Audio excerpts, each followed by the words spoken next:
Once upon a time, on an uninhabited island on the shores of the Red Sea, there lived a Parsee from whose hat the rays of the sun were reflected in more than oriental splendor. And the Parsee lived by the Red Sea with nothing but his hat and his knife and a cooking stove of the kind that you must particularly never touch. And one day he took flour and water and currants and plums and sugar and things, and made himself one cake, which was 2 feet across and 3 feet thick. It was indeed a superior comestible. That's magic. And he put it on the stove because he was allowed to cook on that stove, and he baked it till it was all done brown and smelt most sentimental. But just as he was going to eat it, there came down to the beach from the altogether uninhabited interior one rhinoceros with a horn on his nose, 2 piggy eyes, and few manners. In those days the rhinoceros's skin fitted him quite tight. There were no wrinkles in it anywhere. He looked exactly like a Noah's Ark rhinoceros, but of course much bigger. All the same, he had no manners then, and he has no manners now, and he never will have any manners. He said, "How?" And the Parsee left that cake and climbed to the top of a palm tree with nothing on but his hat, from which the rays of the sun were always reflected in more than oriental splendor.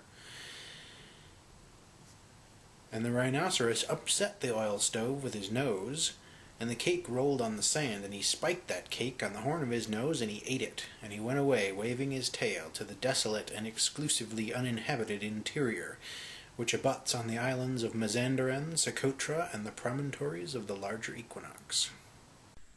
This is the picture of the Parsee beginning to eat his cake on the uninhabited island in the Red Sea on a very hot day, and of the rhinoceros coming down from the altogether uninhabited interior, which, as you can truthfully see, is all rocky.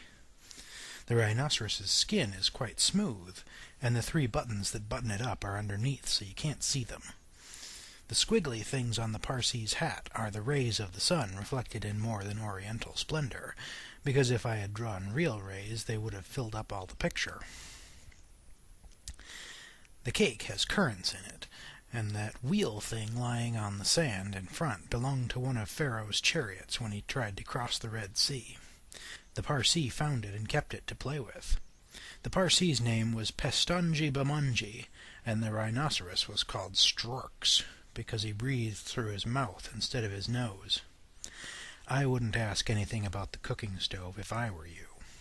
Then the Parsee came down from his palm tree and put the stove on its legs and recited the following sloka, which, as you have not heard, I will now proceed to relate.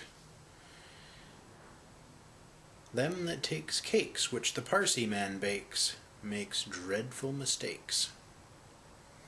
And there was a great deal more in that than you would think. Because 5 weeks later there was a heat wave in the Red Sea, and everybody took off all the clothes they had.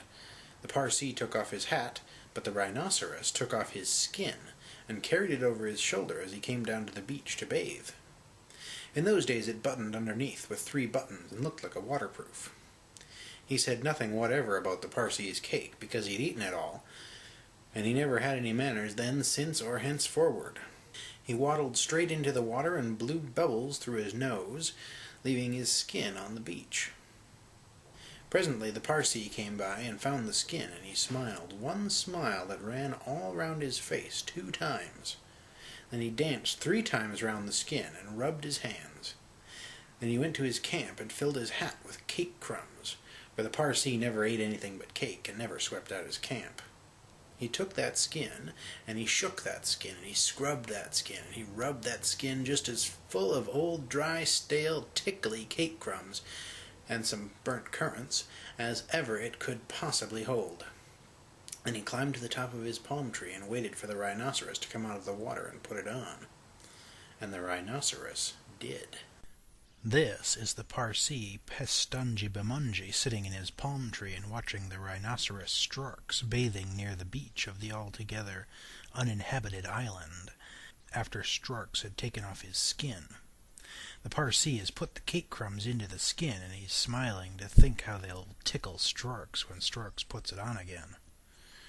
The skin is just under the rocks below the palm tree in a cool place. That's why you can't see it. The Parsee is wearing a new more than Oriental splendor hat of the sort that Parsees wear, and he has a knife in his hand to cut his name on palm trees. The black things on the island out at sea are bits of ships that got wrecked going over the Red Sea, but all the passengers were saved and went home. The black thing in the water close to the shore is not a wreck at all. It is Storks the rhinoceros bathing without his skin. He was just as black underneath his skin as he was outside. I wouldn't ask anything about the cooking stove if I were you. He buttoned it up with the 3 buttons, and it tickled like cake crumbs in bed. Then he wanted to scratch, but that made it worse. And then he lay down on the sands and rolled and rolled and rolled, and every time he rolled, the cake crumbs tickled him worse and worse. Then he ran to the palm tree and rubbed and rubbed and rubbed himself against it. He rubbed so much and so hard that he rubbed his skin into a great fold over his shoulders, and another great fold underneath, where the buttons used to be, but he rubbed the buttons off. And he rubbed some more folds over his legs, and it spoiled his temper. But it didn't make the least difference to the cake crumbs. They were inside his skin, and they tickled. So he went home very angry indeed, and horribly scratchy. And from that day to this, every rhinoceros has got great folds in his skin, and a very bad temper, all on account of the cake crumbs inside. But the Parsee came down from his palm tree wearing his hat from which the rays of the sun were always reflected in more than Oriental splendor, packed up his cooking stove, and went away in the direction of Orotavo, Amygdala, the upland meadows of the Antananarivo, and the marshes of Sonaput.